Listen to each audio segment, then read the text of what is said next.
Good morning बच्चे, welcome back to the class. Next class. आज हम पुनः डाइजेशन ऑफ फूड के बारे में पढ़ेंगे। डाइजेशन ऑफ फूड में सबसे पहले हम डाइजेशन के बारे में पढ़ेंगे कि डाइजेशन क्या है, पाचन क्या है, कि the process of breaking down of food into a simpler form is called digestion. कि वह प्रक्रिया जिसमें भोजन को हम बड़े टुकड़े से छोटे छोटे टुकड़ों में विभक्त करते हैं उसे हम पाचन कहते हैं। पाचन का जो प्रोसेस है, प्रक्रिया जो है, इसमें हम सबसे पहले भोजन को हम मुख में रखते हैं, माउथ में रखते हैं, और वहां से मुंह से भोजन को हम दांतों और जिह्वा की सहायता से हम भोजन को चबाने का काम करते हैं।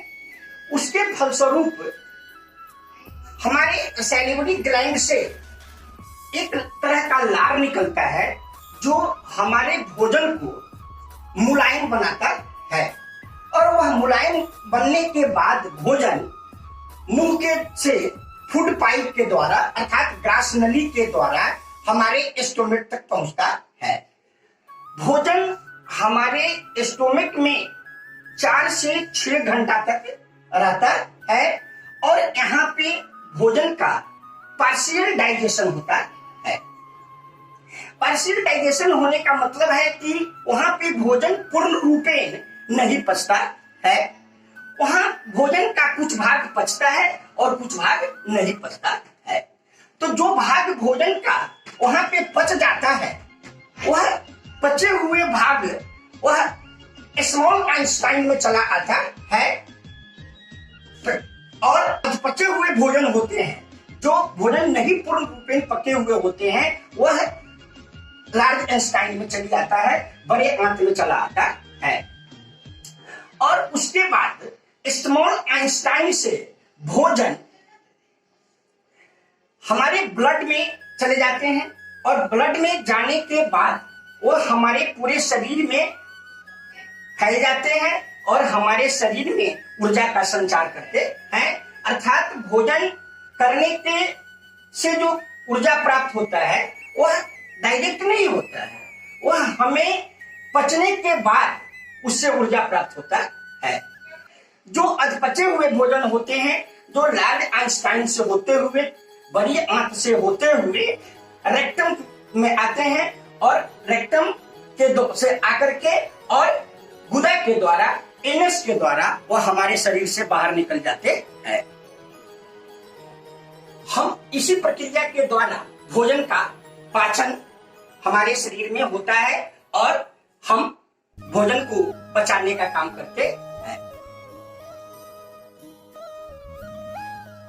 नेक्स्ट टॉपिक अब हम शुरू करने जा रहे हैं कि some tips for proper digestion, कि सही तरीके से भोजन का पाचन किस तरह से होता है, उसका सुझाव आपको हम बता रहे हैं। कि सबसे पहले कि have your food at fix hour, कि हमें भोजन को नियमित समय से लेना चाहिए। अर्थात एक भोजन से दूसरे भोजन के बीच कम से कम 6 से 7 घंटे का डिफरेंस होना चाहिए। दूसरा, chew your food well before swelling, कि भोजन को निगलने से पहले अच्छे तरह से उसे चबाना चाहिए। उसके बाद है eat lots of green vegetable and fruit, हम लोगों को अधिक से अधिक मात्रा में हरे साग सब्जियों का और फलों का सेवन करना चाहिए।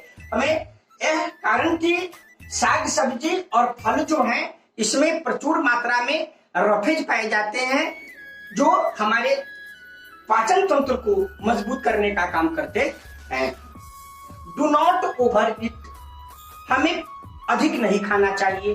बहुत सारे लोग होते हैं जो अगर भूख थोड़ा होता है लेकिन खाते अधिक है, तो ऐसा नहीं करना चाहिए। हमें अगर इच्छा 2 रोटी का हो तो हमें उससे थोड़ा कम ही खाना चाहिए, भोजन अधिक नहीं करना चाहिए। Drink plenty of water. हमें प्रचुर मात्रा में, अधिक से अधिक मात्रा में पानी पीना चाहिए। पानी भोजन को पचाने का सबसे उत्तम साधन है।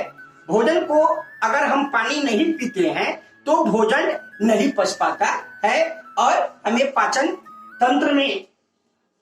तंत्र जो होता है उसमें कई तरह के समस्याएं उत्पन्न होने लगते हैं। अतः हमें इन सभी बातों पर ध्यान देते हुए इस सुझाव पर अमल करना चाहिए और हम अपने शरीर को, हम अपने स्वास्थ्य को ठीक रखने में इन सभी नियमों का पालन करना चाहिए।